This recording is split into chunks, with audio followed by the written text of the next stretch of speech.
இப்போது நிறைய பேர் ஒரு சில விஷயங்களை ட்ரெண்ட் செட்டிங்காக பண்ணி இதுதான் வந்து காட்லி அப்படின்னு காட்டுவாங்க.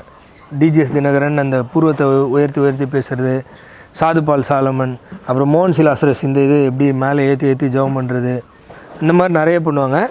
அப்புறம் ஒரு சாரார் என்ன பண்ண ஆரம்பித்தாங்கன்னா, சவுண்டாக பேசுகிறேன் டாக்டரின் அப்படின்னு சொல்லி இந்த ஆர் ஸ்டான்லி, அப்புறம் அகஸ்டின் ஜெபகுமார் அப்படி ரஃப்பாக பேசுகிறேன் பயப்படாமல் பேசுகிறேன் அப்படின்னு காட்டுறது. அப்புறம் அதை ஃபாலோ பண்ணிட்டு நம்ம கார்த்திக் கமாலியல், காட்வின் மோசஸ் இந்த மாதிரி சிசி பிள்ளைங்க வந்துகிட்டே இருப்பாங்க.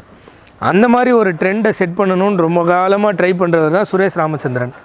இது என்ன புது ட்ரெண்டு அப்படின்னா, ஹீப்ரூ எனக்கு தெரியும், அக்கேடியன் மொழி தெரியும், அந்த மொழி தெரியும், இந்த மொழி தெரியும்னு சொல்லி நம்ம இது வரைக்கும் நார்மலாக பரவலாக காலங்காலமாக சொல்லிட்டு வர கதைகளை வந்து அது அப்படி இல்லை இப்படின்னு மாற்றி பேசுகிறது தான் அவருடைய ட்ரெண்ட் செட்டிங். அவரை பற்றி தான் இந்த வீடியோவில் பார்க்க போகிறோம்.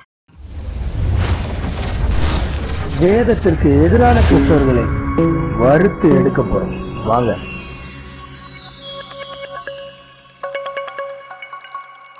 இவர் வந்து காயின் ஆபேலை விட காயின் சிறந்தவன் அப்படின்னு எனக்கு மூலமொழி தெரியும், அதை வச்சு நான் ப்ரூவ் பண்ணுறேன்னு சொல்லி இப்போ ஒரு வீடியோ பேசியிருப்பார். இந்த மாதிரி பல விஷயங்கள் பேசியிருப்பார். அந்த மாதிரி ஒரு விஷயந்தான் இப்போ பேசிகிட்டு இருக்கார்.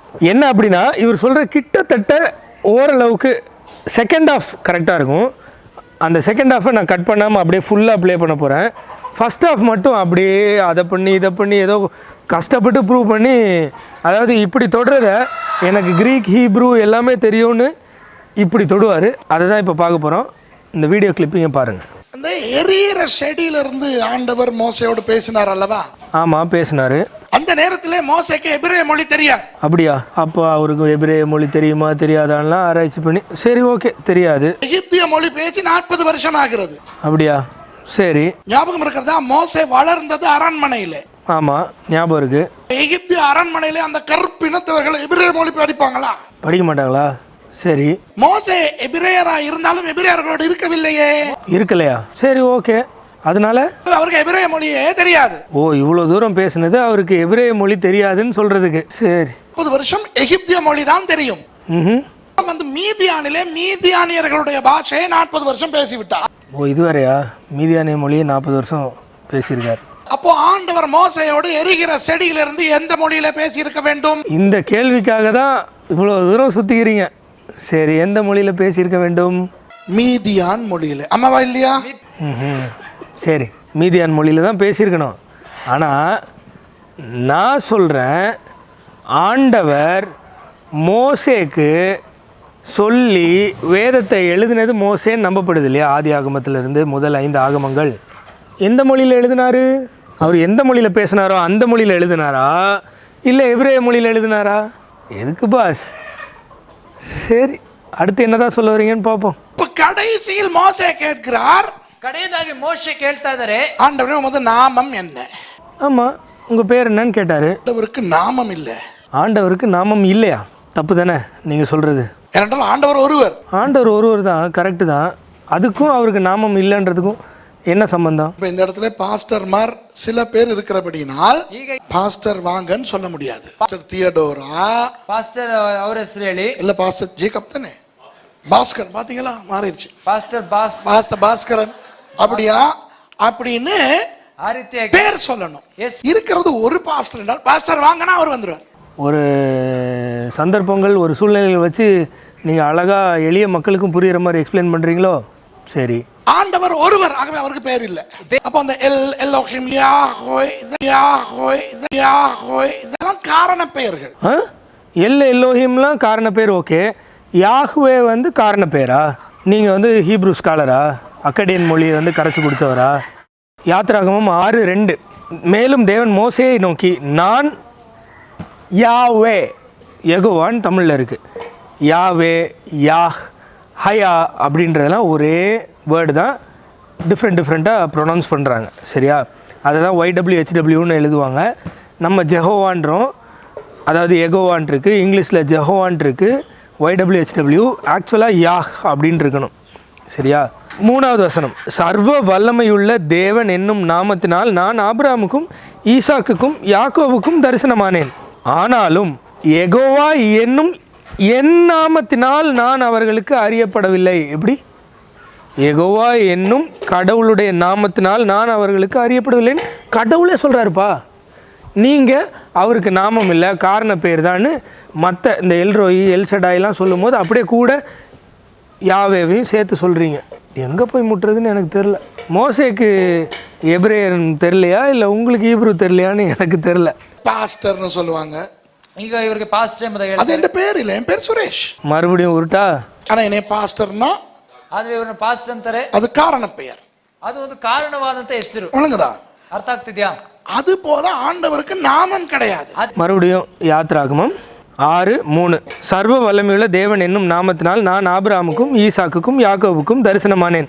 இதுதான் காரண பெயர். சர்வ வல்லமையுள்ள தேவன் அப்படின்றது காரண பெயர். ஆனாலும் யாவே யெகோவா என்னும் என் நாமத்தினால் நான் அவர்களுக்கு அறியப்படவில்லை அப்படின்னு சொல்கிறதே கடவுள் தான். அப்போ கடவுளுக்கு என்ன இருக்குது? பெயர் இருக்குது. நம்ம தலைவர் உருட்டுன்னு உருட்டுறாரு. பேர் கேட்டுவிட்டா ಇವ್ರ ஆண்டவர் சூப்பர் விளையாட்டு ஒன்று விட்டார். இதில் ஆண்டவர் சூப்பர் விளையாட்டு ஒன்று விட்டார் அப்படின்னு சொல்லியிருக்காரு. இன்னொரு இடத்துல என்ன சொல்லுவார்னா, ஆண்டவர் திக்கு முட்காடி போயிட்டார். ஆண்டவருக்கு பேர் இல்லை. மோசே பேரை கேட்டோன்னு என்ன சொல்கிறதுன்னு தெரியாமல் நான் தானடா அப்படின்னு சொன்னார்னு கதை விடுவார். ஆண்டவர் திக்கு முக்காடினாராம். ஐயோ, இவன் பேரை கேட்பான்னு ஆண்டவருக்கு தெரியாது. பொசுக்குன்னு கேட்டுட்டா ஆண்டவருக்கு பேர் இல்லை, என்ன சொல்கிறதுன்னு தெரியாமல் திக்கு முக்காடினார். இவனுக்கு எபிரேய மொழி தெரியாது. ಇವನಿಗೆ ಇಬ್ರಿಯ ಭಾಷೆ ಗೊತ್ತಿಲ್ವಲ್ಲ. எபிரேய மொழியில ஹயா அப்படின்ட்டார். அவர் அந்த வார்த்தையை சொன்னது உண்மைதான். ஹயா அதுதான் யாவேன்னு சொல்கிறது. YWHW ஹீப்ரு இஸ்ரேலைட்ஸ் கொஞ்சம் வேறு மாதிரி ப்ரொனவுன்ஸ் பண்ணுவாங்க.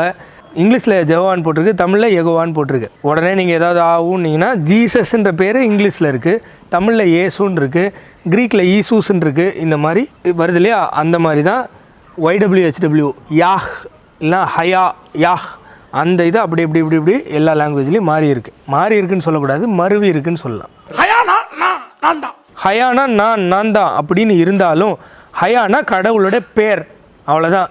இப்போ ஒருத்தவங்க பேர் அன்பு அப்படின்னா அது பேரை குறிக்குதுன்னா இங்கிலீஷ்லேயும் ANBU அன்புன்னு தான் எழுதணும், ஹிந்திலையும் அன்புன்னு தான் எழுதணும், தமிழ்லேயும் அன்புன்னு தான் எழுதணும். இதே அது பேரை குறிக்கலை, அது ஒரு செயலை குறிக்குது அப்படின்னா தமிழில் பாசம் நேசம் காதல் அப்படின்னு எழுதணும், ஹிந்தியில் பியார்னு எழுதணும், இங்கிலீஷில் லவ்னு எழுதணும். புரியுதா? ஆனால் பேரை குறிக்கும் போது அப்படியே தான் போடணும். ஆண்டவரே சொல்கிறாரு யாத்ராகமம் 6:3 இதுவே என் நாமம். இவனுக்கு பாஷை தெரியாது. ஓ ஹயா தான் பேரோ, ಇವನಿಗೆ தேங்க்யூ ಭಾಷೆ போயிட்டான். ಗೊತ್ತಿಲ್ಲ. சுற்றி இருக்கிற மக்கள் சிரிக்கிறாங்களே, அவங்களெல்லாம் பார்த்தா கொஞ்சம் பாவமாக இருக்குது. தயவு செஞ்சு ஒழுங்காக பைபிள் எடுத்து படிங்க. படிச்ச பிறகுதான் மாப்பிள்ளைக்கு தெரிஞ்சது எந்த தெய்வமே ஆண்டவர் தன்னை ஹயான்னு சொன்னார். ஆகவே ஹயா என்பதனை அவர்கள் பயன்படுத்துவதை நிறுத்தி விட்டார்கள். ஆனால் ஒரு ஜோக் நான் சொல்லிட்டேன் உங்களுக்கு. மோசே எபிரேயம் படித்த பிறகு பயங்கரமாக பழகின பிறகு தான் இந்த 5 ஆகமங்களையும் எழுதினார். அப்போது அவருக்கு அந்த சம்பவம் நடந்தப்போ ஒருவேளை நீங்கள் சொல்கிறபடி தெரியாமல் இருந்துக்கலாம், ஆனால் எழுதும் போது தெரியும் இல்லையா? தெளிவாக தானே எழுதியிருக்காரு. யாத்ராகமம் 6:3 இதுவே என் நாமம்னு கடவுள் சொன்னதாக எழுதியிருக்காரு. இது காட் இன்ஸ்பைர்டு, அதை நம்புறீங்களா இல்லையா? மோசே எழுதினதாக இருந்தாலும் கர்த்தர், அதாவது வேத வாக்கியங்கள் எல்லாம் தேவ ஆவினால் அருளப்பட்டது, அதை நம்புறீங்களா? நீங்கள் நம்புகிற மாதிரி தெரில எனக்கு. வரையில் நான் என்று சொல்லும் பொழுது ஹயா என்று சொல்லிக் கொண்டு வந்த இஸ்ரவேலர்கள் அதை ஆண்டவர் தனக்கு பயன்படுத்தி விட்டபடியினால் தங்களை ஹயா என்று சொல்வதை நிறுத்திவிட்டார். அதற்கு பதிலாக அனி என்று சொல்ல ஆரம்பித்தார். அப்போ எபிரேய மொழியிலே யாராவது பேசும் பொழுது தான் நான் என்றால் எப்படி சொல்லுவார்கள்? அனி. ஓகே, இது வரைக்கும் இப்போ இந்த அனி ஹயா அப்படின்னு சொல்கிறதெல்லாம் மேபி இருக்கலாம். அதனால தான் இருக்கிறவராகவே இருக்கிறேன்னு டிரான்ஸ்லேட் பண்ணிட்டாங்க. ஐ ஆம் தட் ஐ ஆம் அப்படின்னு சொல்லி இங்கிலீஷில் வருது. மேபி இது எந்த அளவுக்குன்னு எனக்கு தெரில, சரியா? ஆனால் அவர் சொன்ன அந்த கான்செப்ட்டு ஃபுல்லாகவே உருட்டு தான். கடவுளுக்கு பேர் இல்லை, கடவுள் தனக்கு என்ன சொல்கிறதுன்னு தெரியாமல் நான் தான் சொன்னார், அதை மோசே பேராக எடுத்துக்கிட்டான் இப்படின்னு சொல்கிறதெல்லாம் வாய்ப்பே இல்லை. ஏன்னா கடவுள் தன்னை யாஹ், அதான் ஹயா இல்லை யாவே ஜெகோவா யெகோவா இது எல்லாமே ஒரே ஒரு வார்த்தை, ஆண்டவர் சொன்ன வார்த்தை. அந்த வார்த்தையை தான் அப்படியே மாறி மாறி எழுதியிருக்காங்க. அந்த வார்த்தையை சொல்லி இதுதான் என் பேருன்னு சொல்கிறார். ஸோ ஆப்வியஸாக தட் இஸ் காட்ஸ் நேம். கடவுளுடைய பேர் யாஹ், இதுதான். இவ்வளோ தூரம் தலைவர் உருட்டுன்னு உருட்டி எதையோ காமெடி பண்ணாலும் இதுக்கு மேலே சொல்கிறதெல்லாம் நல்ல சத்தியங்கள் தான். ஸோ இதுக்கு மேலே உள்ளதெல்லாம் நான் கட் பண்ணாமல் கம்ப்ளீட்டாக போடுறேன் பாருங்கள். இதை நம்ம ஏற்கனவே நம்ம சேனலில் 2 வீடியோவில் ரொம்ப தெளிவாக பேசியிருக்கிறோம். அந்த லிங்க் டிஸ்கிரிப்ஷன் கொடுக்குறேன். இருந்தாலும் தலைவர் சொல்கிறார் இல்லையா, சூப்பராக இருக்கும், இன்ட்ரெஸ்டிங்காக இருக்கும், கேட்சியாக இருக்கும், கேளுங்க. ಆದರೆ புதிய ஏற்பாட்டிலே யோவான் 6ஆம் அதிகாரத்திலே பரிசேயர்கள், சதுசேயர்கள், வேத பாரகர்கள் எல்லாரும் இயேசுவினிடத்திலே கேள்விகள் கேட்டுக்கொண்டிருக்கும் பொழுது 56வது வசனத்திலே இயேசு சொல்லுகிறார், ஆபிரகாம் என் நாளை காண ஆசைப்பட்டான், கண்டு களி கூர்ந்தான். 57வது வசனத்திலே இவர்கள் கேட்கிறார்கள், உனக்கு இன்னும் 50 வயது ஆகவில்லையே, ஆபிரகாம் உன்னை கண்டதாக சொல்லுகிறாயே எப்படி? 58வது வசனத்திலே இயேசு என்ன தெரியுமா சொல்லுகிறார்? ஆபிரகாமுக்கு முன்னே ಆಯಾನ್ ಎಂಬುದಾಗಿ ಹೇಳ್ತಾ ಇದ್ದಾರೆ. 59வது வசனத்திலே இவர்கள் கல்லெடுக்கிறார்கள் இயேசுவை அடிக்க. ஏனென்றால் ஆபிரகாமுக்கு முன்னே அனி என்று சொல்லாமல் ஹயா என்று சொன்னார். வாவ், எவன் ஐயா சொல்றான் இயேசு தன்னை தேவன் என்று சொல்லவில்லை என்று? இதை குறிப்பாய் வைத்துக் கொள்ளுங்கள். நானே வாசல் என்று இயேசு சொன்னார் அல்லவா, அந்த இடத்துல அவர் சொன்னது அனி அல்ல, ஹயா. நானே மெய்யான திராட்சை செடி என்று யோவான் 15 சொல்லும் போது இயேசு பயன்படுத்தின சொல் ஹயா. யோவான் 14:6 நானே வழியும் சத்தியமும் ஜீவனுமாய் இருக்கிறேன் என்று சொல்லும் போது இயேசு பயன்படுத்தினது ஹயா. ஜீவ அப்பம் நானே என்று சொல்லும் போது இயேசு பயன்படுத்தின சொல் ஹயா. உயிர்த்தெழுதலும் ஜீவனும் நானே என்று சொல்லும் போது இயேசு பயன்படுத்தின சொல் ஹயா.